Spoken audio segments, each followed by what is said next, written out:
Hello there.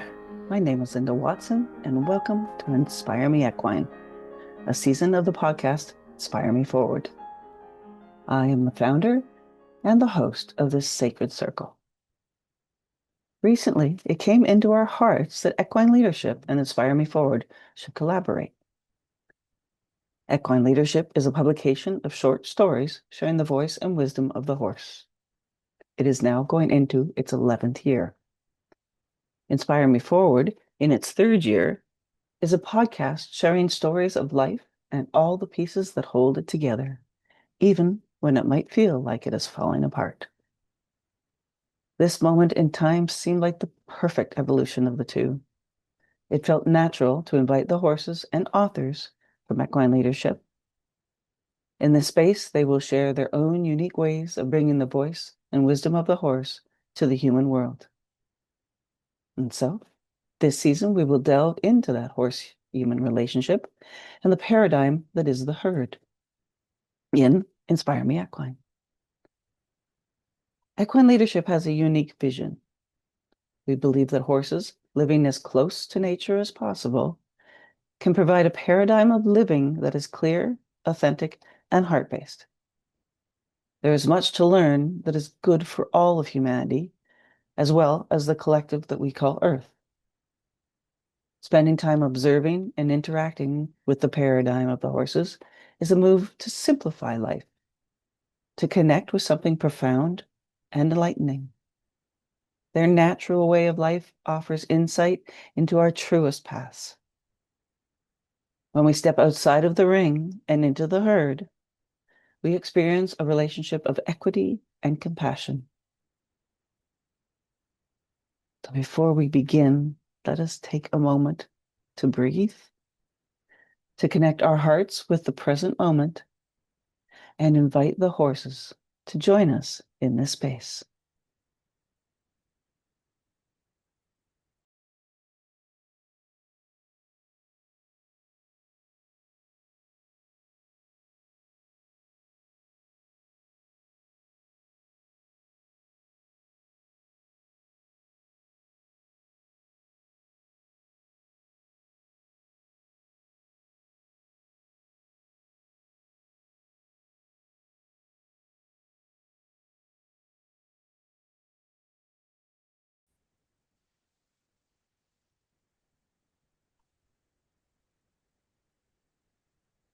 All right. Oh, we even got to see the horses, the ponies, before we came on here. So I know they are here with us today. So, and welcome to the present and welcome to my guest for our 40th episode, which is super exciting. Georgie McBurney from the UK. Thank you for being with us. I am so excited you're Th- here and I'm so Thank, excited to talk to you. I'm going to give you thank just a you. minute to introduce yourself, just in who I am and where I'm at, and then we'll go from there.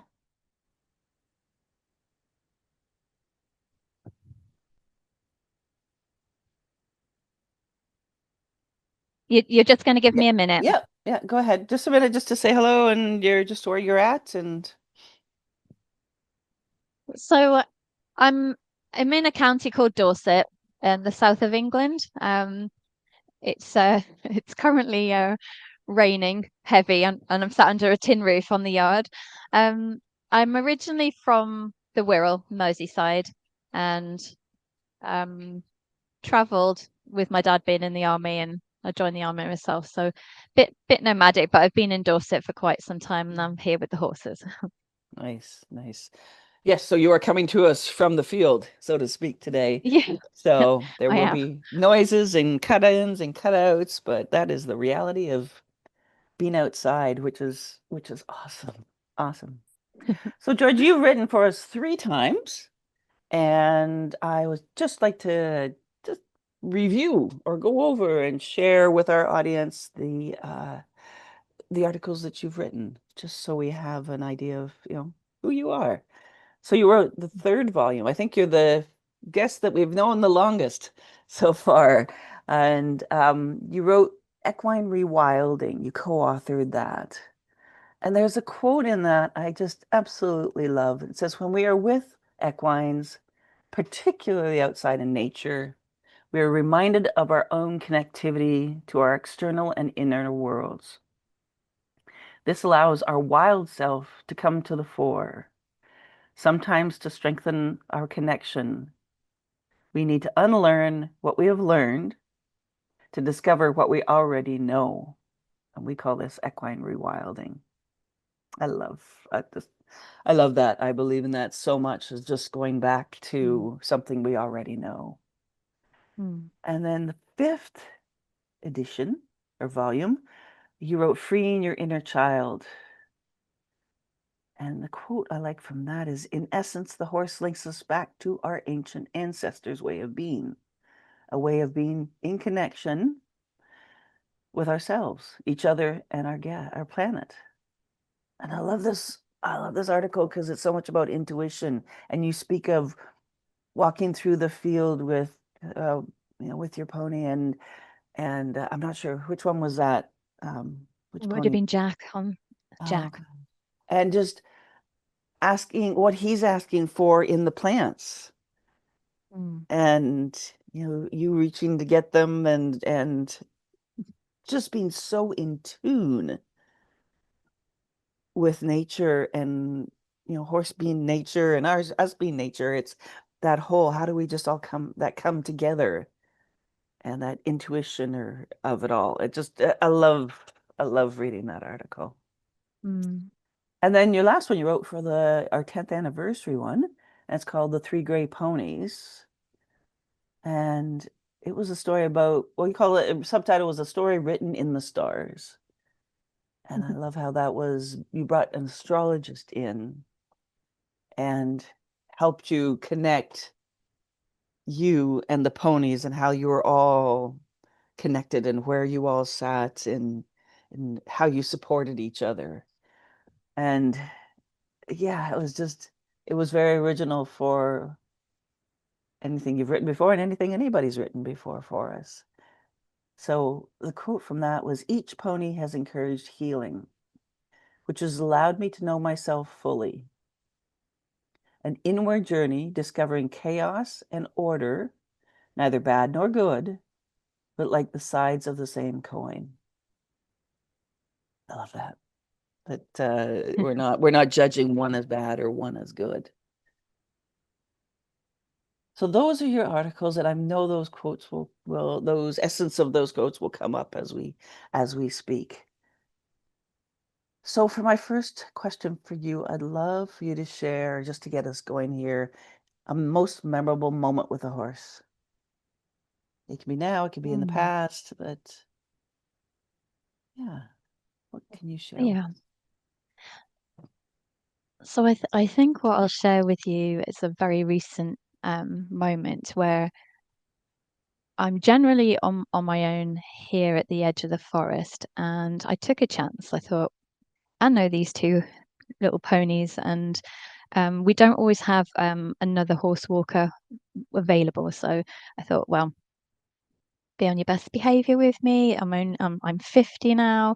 Just take take it easy. I can't run as fast as you. Um, so it was really dry. We were having a really dry spell, and their hooves were getting quite chipped. So I thought, well, we'll have a little walk to the river and we'll dunk our feet in. And of course, they talked me into going further, which is fine. I had the time, and I quite like walking into the woodlands, and it's a kind of like a, a forest floor that's got that sort of spongy sound to it. Like you can't really hear yourself, but it seems to echo across the forest floor at the same time. Um, and every now and again, I do a little bit of filming, and I think that started really for I've got a little group that helped me rescue the third grey pony. Um, so I used to do little videos for them because not everybody could be here. Um, so I was just recording. I thought, right, I'm gonna concentrate because I've got two horses, and anything can happen. So I put the phone away, and then there was just this instinct that was like, keep the phone out and press record.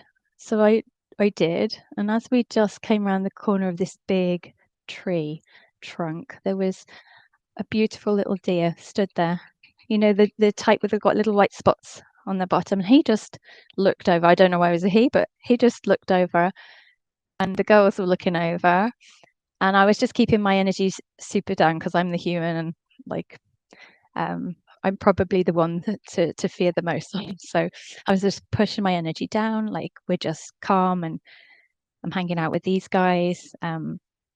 They eat grass. So he just kept staring, and the girls kept saying, the little one, she's a bit younger, she was going, do they eat horse? And I was like, nope, they don't eat horse. It's like one of your cousins. So we just stayed in that moment. So there probably is this inner child within me going, oh my God, this is amazing. It's so magical. And I was like, we're just going to keep that excitement down just to stay nice and calm. And then two more little deer joined this one.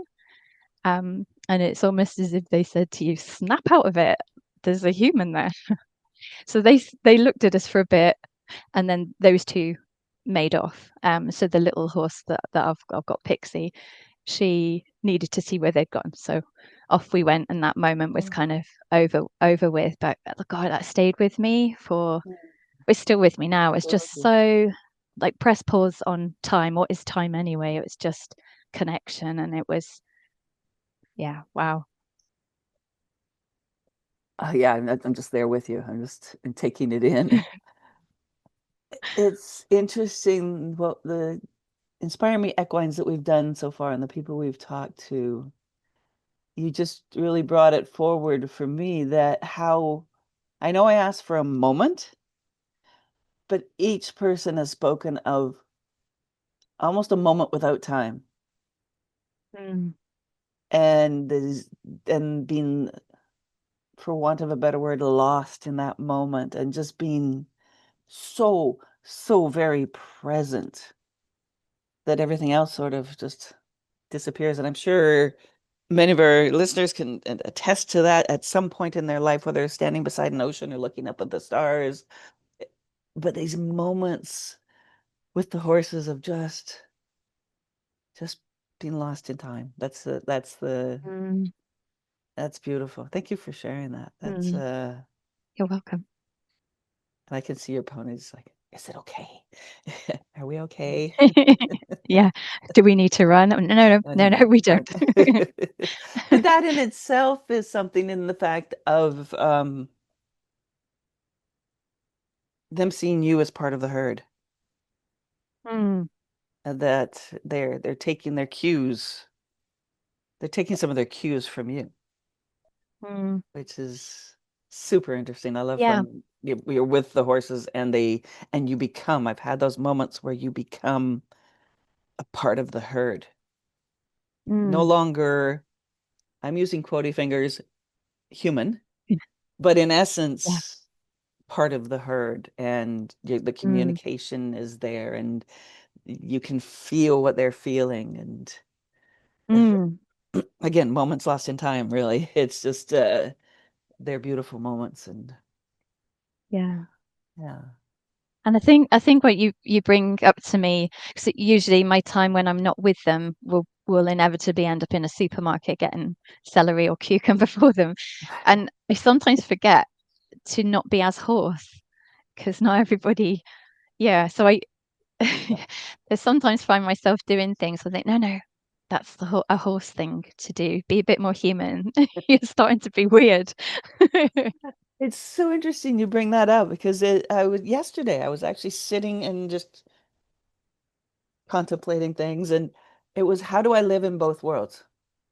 How do I be horse, but how do I be human? And it's finding that balance, and that how can I be horse in my interactions with other humans?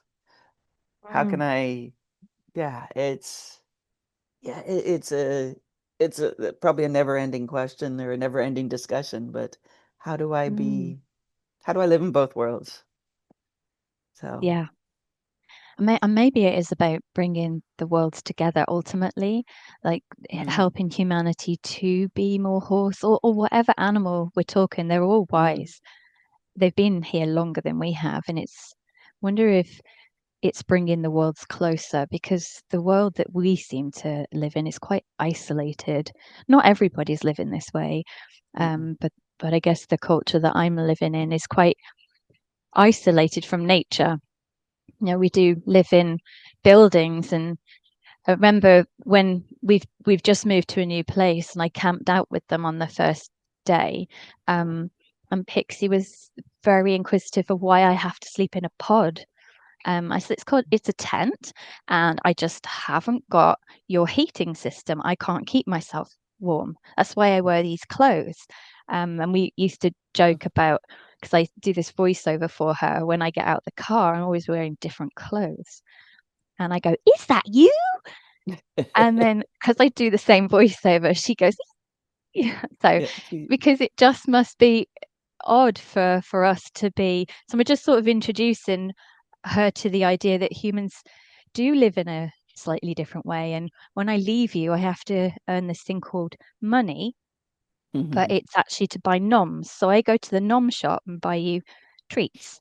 Yeah, So whether we're buying hay or what, so I just try to, but it makes me think we do live in an odd, we've absolutely. created Yeah. an odd system, haven't we? Absolutely. Absolutely. I say that to my dogs all Mm. the time. I'm going to work to earn money so I can buy you treats. I say that to them all the time when I leave the house.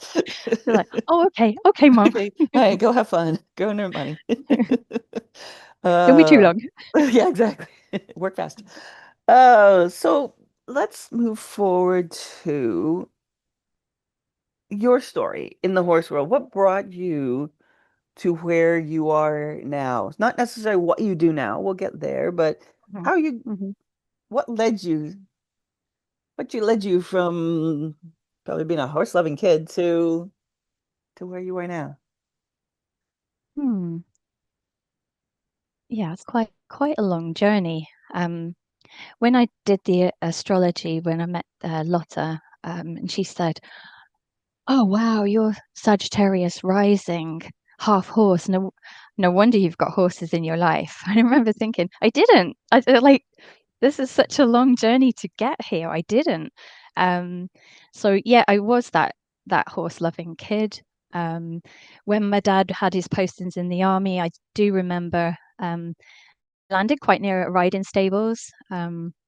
So you know how they have you doing all sorts of labor, and then you might get a horse riding lesson at the end of the week. Um, and I just used to, the smell of the horses and just being around. They were just, yeah. So it's definitely, and I'm in the experience of it as I'm telling you. They're very experiential. It's not just a story, you're in it. So I can still, I don't normally get like visions and spells and along with memories, but I do around horses. Um, and I think career wise, I thought to myself, right, um, okay, let's be sensible. We need enough money to move out of home, and I'd like to have a horse. So I lived on Merseyside, and Merseyside Police had a mounted section, and great way to get a horse. And then I'd go to work and be with my horse. That would be amazing. How amazing would that be? I'd have to sort of put up with the football matches and stuff, so on and so on, but I can do that. Um, and so I had to do this year in the specials where you volunteer, because I was 18, and I did rock up at the Wallasey police station, and they sort of said, "How old are you, love? 13? Do you, do you want to give it a year first, see if you like it?" Um, and I thought, well, I will. You're not going to put me up. Well, um, and did the year on the beat. Just had my application ready, and they stopped recruiting for 3 years. Oh, right, 3 years. I will have to come up with another plan. Um, so I figured that they had horses in the army, and my dad was in the army, and let's go down the army recruitment. So I headed over to Liverpool, and they didn't let women in the household cavalry. But as soon as you think you step foot in a place like that, they're like, "Come and do the entrance test. Let's see what comes up." Um, so I ended up giving 5 years to the army. No horse in sight.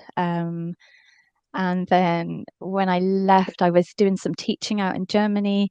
That was IT based. So again, no horses. Came back to the UK, worked in the police control room.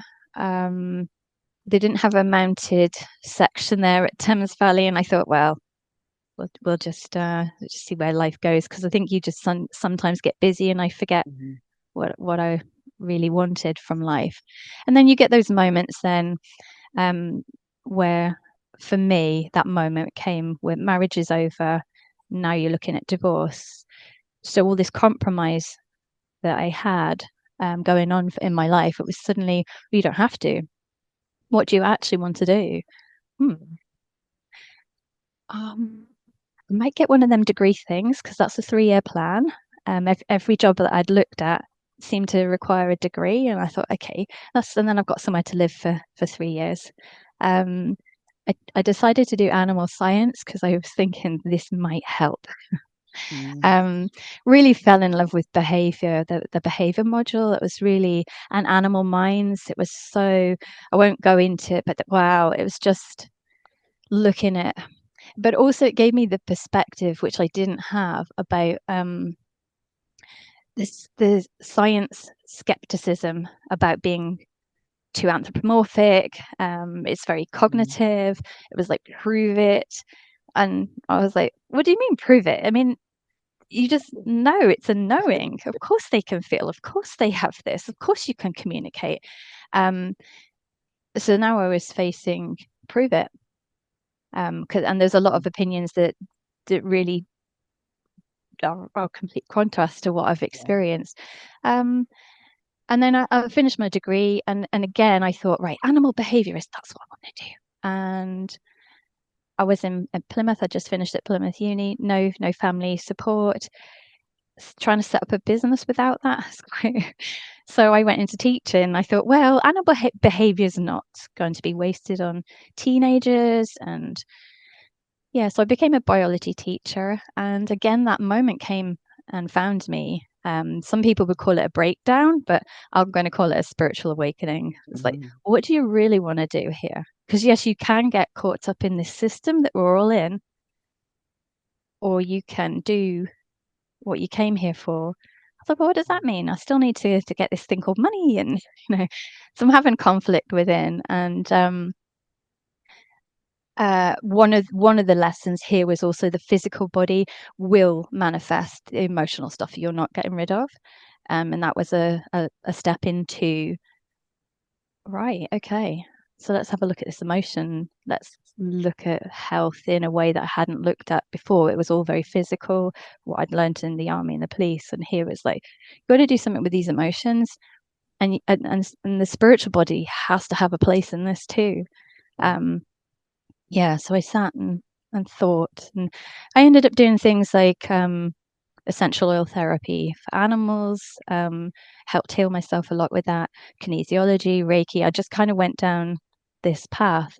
But that thing called money is here again, going, hi, you're going to need this for things like rent. So I returned to like a teaching assistant job, but I was still determined to, I'm going to take the animal behavior and I'm going to try and bring in what I've learned, but also Mm. do this job on the side. And then I kept thinking, what are you actually doing here? Maybe you should just go back to teaching. Conflict, get back in the system. Mm. And I remember driving down this road. It's quite straight. If anyone's in Dorset, it would be the A35. And I thought, teaching or animals. And I was just, is is that a horse running down the A35? And all this traffic had started like braking, and I thought, that is a horse. It's not like, and it ran past the car, and I just thought, This oh is well. My first thought was, is it okay? And when I got into the school I was working at, somebody's husband was connected to the police, and they did have a look, and it must have gone off into one of the fields. But I really then sat with that Mm. if that is a sign. If there was And one. then fast forward slightly, just 3 years on from that white horse, galloping down the A35, a white horse came into my life when I was fostering my niece. And I don't think I would have bought the horse for me, but because he was a 10-year-old and I had been that 10-year-old, I'm probably still trying to sort of fix my inner child. I was Yeah. like, right, we're getting a horse.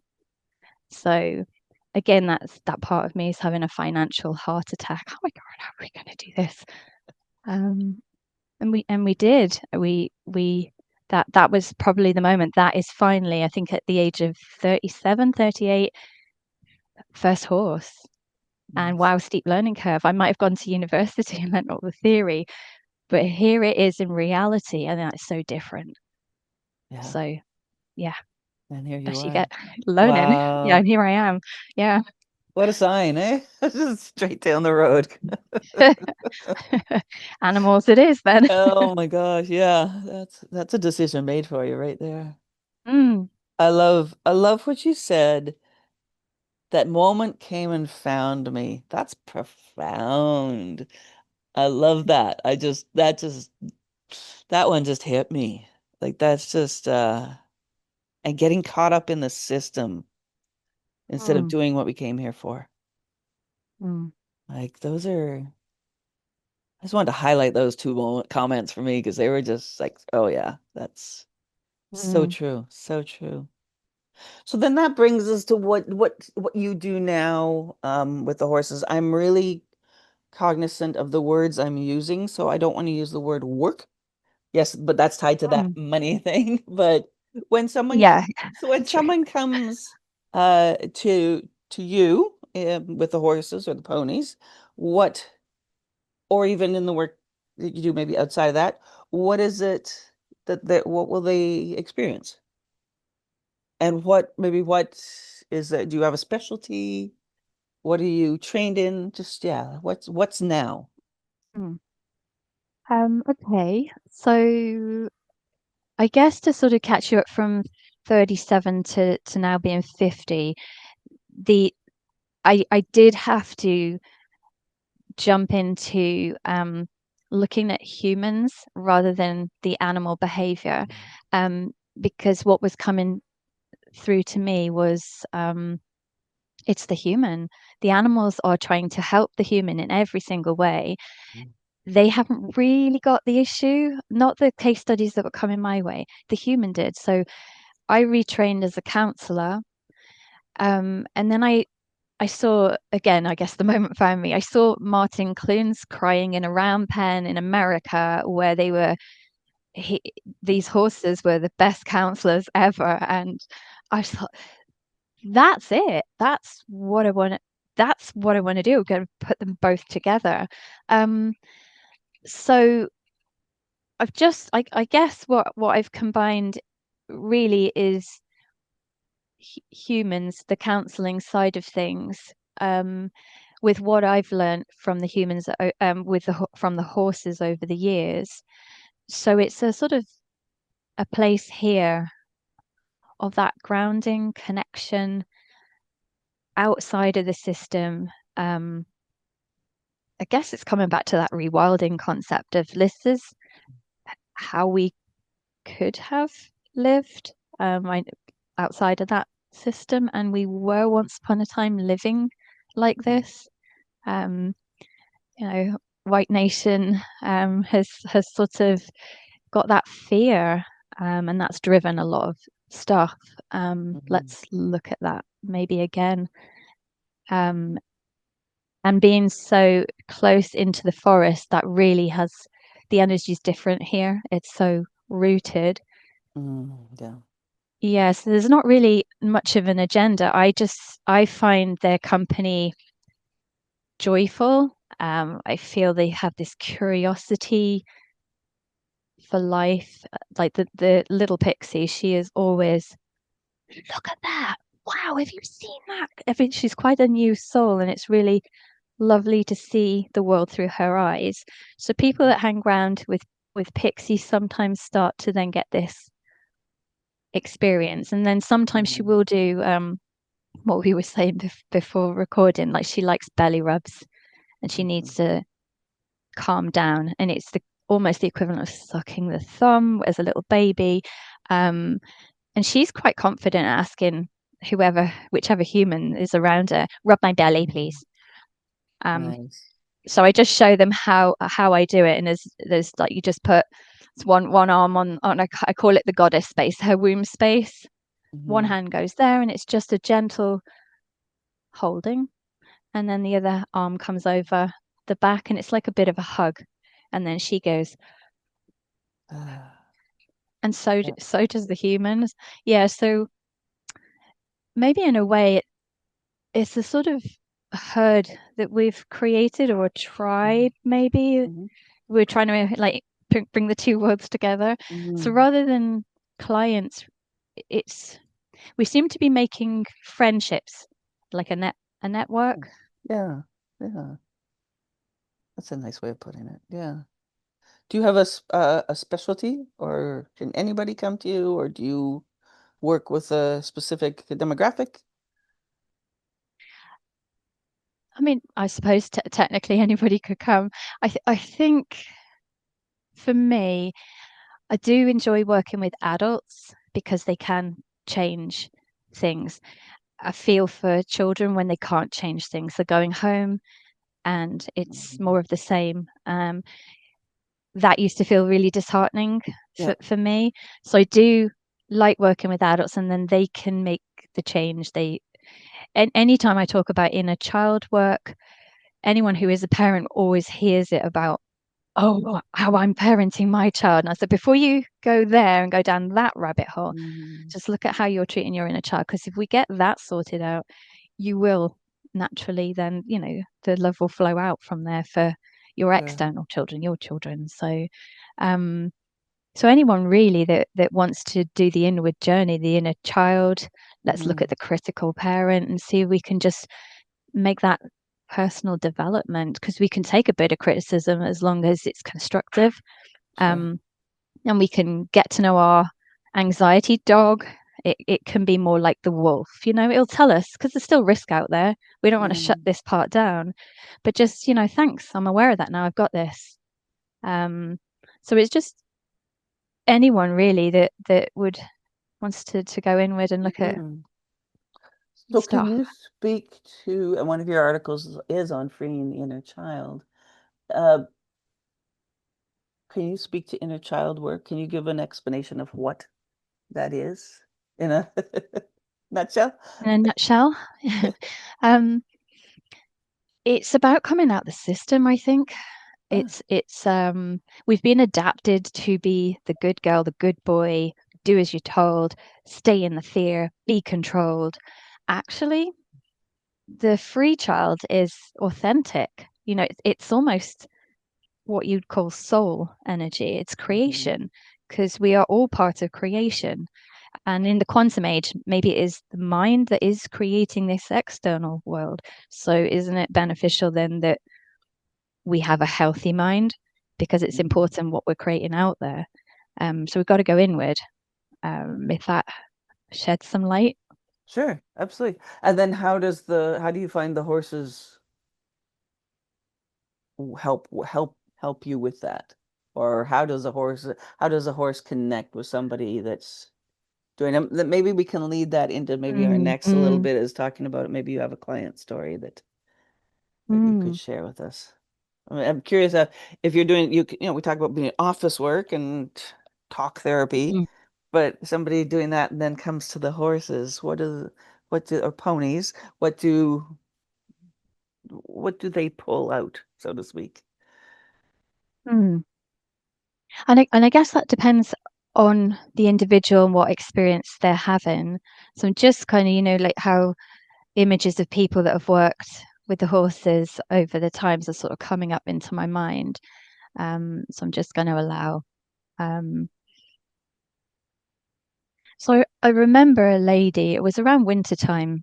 Um, and I think visually for me, it was her pink wellies is why she's just come into my mind Mm, now. Um, and it was getting on for Christmas. So it was that kind of, she was so busy. She was in the mum role. She had to do everything, and there just didn't seem to be any support. Um, And she just stood with the horses as they were eating, and they have the crunch noise their teeth make when they're Yeah. chewing on the hay. And I think I was early on in my work here, doing what I do, that I just had all this inner talk with me going, is this enough? Should I be doing something? And I was like, can you just step to one side and just observe? I mean, everyone's safe, so just, keep out of it a little bit. And just trust, if she wasn't enjoying herself, she'll tell me. And she came out of that experience. When she was done, she came away from the horses. And her reflection of that experience kind of blew me away. She said, I haven't just been able to be. I had so much that I needed to do today, and they were just there eating. What else is there to do right now? And it didn't matter about the cold weather. It didn't matter about, the shorter days, less time to get stuff done. It just didn't matter. So she found it quite emotional, and she did cry. And then I guess what she took away is that it's that like me time, a little bit of time for self. So somebody that's maybe very busy and caught up in the doing would kind of have an experience where it's just outside of time. There we go. Yep. Um, Yeah. and then another client that has come into my mind now is a lady who is outside of time. Um, she was in retirement. She came on one of the workshops, was deepening the connection between horse and human. They all had horses, and she she fed back. I was quite skeptical, really, that you could mention anything that would deepen the connection. Um, and even when I'm sort of delivering in a village hall, my spirit horse, Jack, my first grey pony, he's kind of with me, and he just must have given me this image. And I just said the words. Like, even though I was aware of my emotional impact on my physical body, I have to do something with my emotions, stop burying them. I've got to get them out. He started to grow a sarcoid on his heart chakra, his the area of the heart. And I thought, I know this is linked to the heartbreak that I was going through. And I thought, right, had to have a conversation with him. Like, I am aware of this energy. I thank you for showing me, but I am aware. Please don't take this energy. I don't want you to grow a sarcoid. Yeah. Let me deal with it. I can do this. Um, and I will give credit to homeopathy. We put thuja. He took the thuja, and the sarcoid disappeared. And I worked on this heartbreak. And in telling that story, she did do the spiritual, like more of a meditation.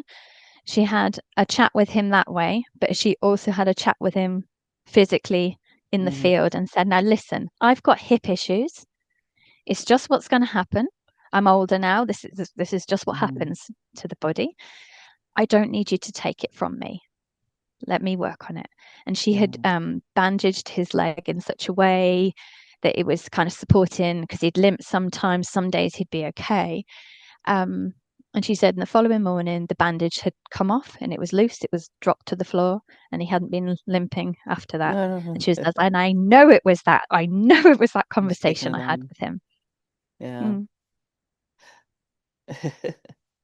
I'm laughing because things come to us in I don't think there's not one moment. Generally, there's multiple moments that come to us, and this thing of taking something else, something on of somebody else's, Mm. be it person to person, be it person to animal, close animal. Um, and you've just spoken to that. Can you speak to that more?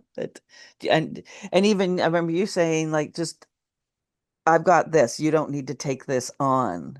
Can you? Mm. I guess we talk maybe the energetic exchange, Yeah. but I'd love to just delve. We've got some time here. I'd love to, like, can we delve into that just a tiny bit? Like, I think it's so important in this Yeah, day of and course. age. And I mean, the horses teach us. I find that is just like, it's not mine. It's not yours.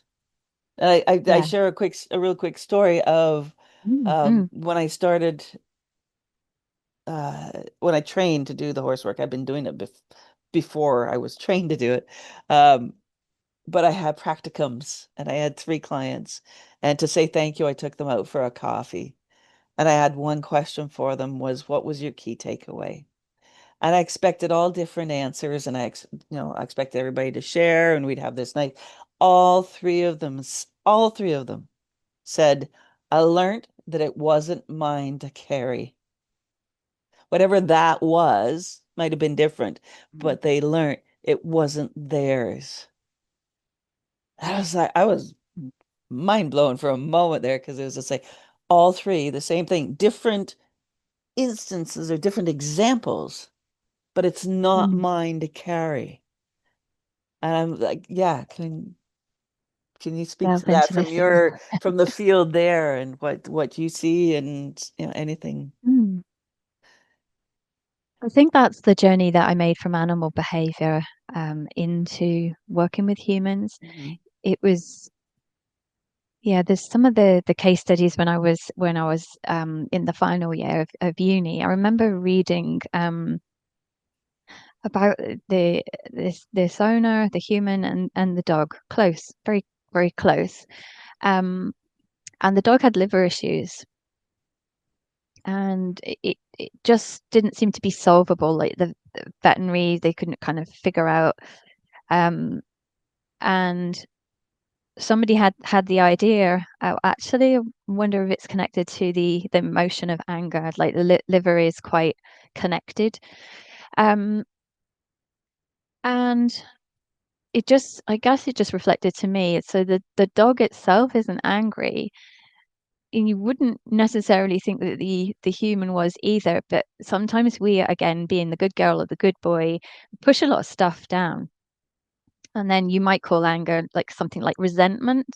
It's not allowed to be on show. It's not allowed to come out. Mhm. And the dog is almost then left with this energy. Oh, here's this energy, and whether it's trying to sort of take it on because the human doesn't know about it. I'm going to take it on and maybe transmute it, but maybe are not living how they would be living.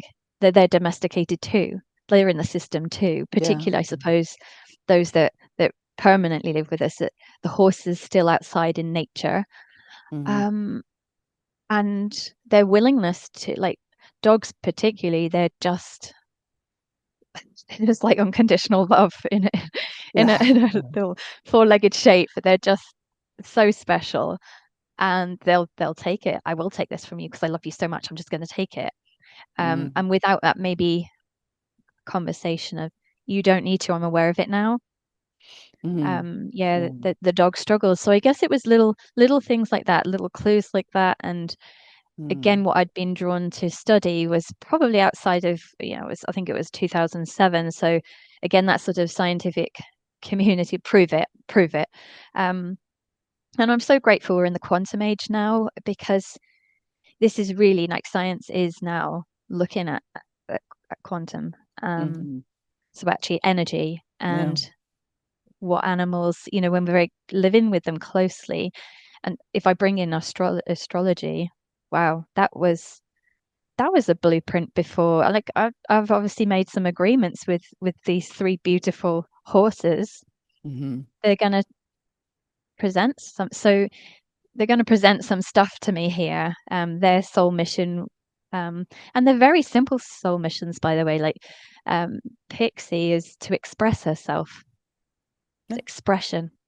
Yeah. Um, and each of them, when she sort of said what they are for me, they're healing. So I just wonder whether maybe animals, my soul mission, I'm going to get this human, and I'm going to heal. So whether that's absorbing the energy, whether that's reflecting it back, that we can do something with that. Hmm. I guess it depends on what our soul mission is as Yeah. well. Yeah. Yeah. Mm, Yeah. It's I mean, it's logical that we do because we are all together and we are energetically intertwined and connected. Mm, So it is logical that we do connect. And I mean, we share and we take on good things too. I think we talk about yeah, the yeah, negative, but yeah, the joy and the laughter and the love, we share that as well. And we absorb that from each other as well. So maybe it's just finding the yeah, balance that there's maybe more of the positive than I don't know. yeah, It's a deep conversation that can go on and yeah. on and but It's that coin idea, two sides of the same. exactly, Yeah, exactly. yeah, yeah. Good Yeah, pondering, and if everything is one anyway, if everything is creation, we're exactly. just experiencing ourselves, But I know I know it's a podcast here, but it's that, somebody showed me that diagram of four fingers, Hmm. and then when you take away the other hand, actually the four fingers are connected to this hand, so Yeah, everything is part of that one, but we're experiencing only the the four four fingers. fingers as individual. Ah, And I thought, I haven't seen wow, that one before. yeah, Yeah, it's an mm, iceberg, but that one's yeah, yeah. We'll have to share a infographic or something of that one. That's cool. Wow, yeah. I will leave it there for mm, our listeners to add to anything if they wish in any comments. Uh, so one final question as we close the gate on this 40th episode. Is there anything left in your heart that you would like, or the ponies, your ponies' hearts, that they would yeah. like to share? Because I know they love to share. So I asked Jojo if she could share something with me. So she's just giving me that sense of like being authentic, and that is one of her soul missions, is to fully shine. Like her name is Bahira Jahara, Arabic for dazzling diamond or sparkling jewel. So she even got the name where she's got to fully shine. So that's her in her authenticity. And the invite is for us to be in our authenticity, whatever that looks like. Yeah, yeah. I love that sparkling diamond. Mhm. Yeah. Well, thank you. I am so glad we had this chance to sit down and talk today. We've known each other for some time, but haven't had the chance to do it in this Mm, way. So this is a blessing to have you come to the field and come, let us join you in the field and the ponies too. Um, yeah, it's wonderful and thank some you. really deep some stuff to really ponder. Like, thank you for that. That's I've jotted down notes and I'm gonna sit with them. That is great. And thank you And then all. can I Yes. I was just going to say, can I thank you as well? Because you you really listen and you pull out bits that I think, oh, I didn't even know that's, you have this ability to really paraphrase and create. And think Oh, that's an thank you. amazing quote. I didn't even know that.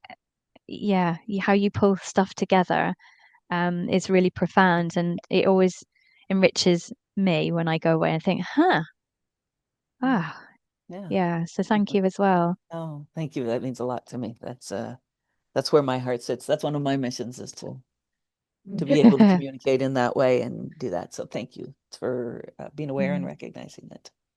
And thank you all for being here today, whatever time, whether you're doing chores or driving or sitting and listening to this. We thank you all for joining us in the circle and listening. I hope you were inspired by Georgie and the horses or the ponies. I'm going to put a link to her stories from Equine Leadership in the article and the quotes. And there's a number of ways that you can stay tuned and inspired. We have our Facebook group, aptly named Inspire Me Forward, and we have our Equine Leadership page.